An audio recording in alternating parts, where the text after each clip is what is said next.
ते लावतो. टीचरनी तुला काय कंप्लीट करून यायला सांगितलं होतं?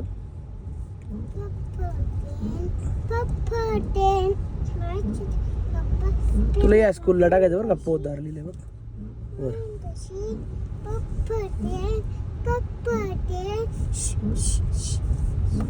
Puff train, puff train, puff train. पुढं काय?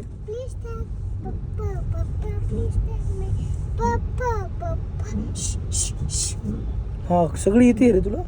कोणी सांगितलं होतं कंप्लीट करून यायला? काय म्हणले? सांग ना काय म्हणले नीट. मग तू रोज सगळा अभ्यास कंप्लीट करून जातो का? मग तुला त्यामुळे एवढे स्टार भेटतात का? दाखव किती स्टार आहे ते. 3 स्टार आहे. तू तर डेंजर माणूस आहे. मग तर तुला सगळं भेटतं मग स्कूल. गाडी चालवणार? पाय खराब आहे आता, नको ना.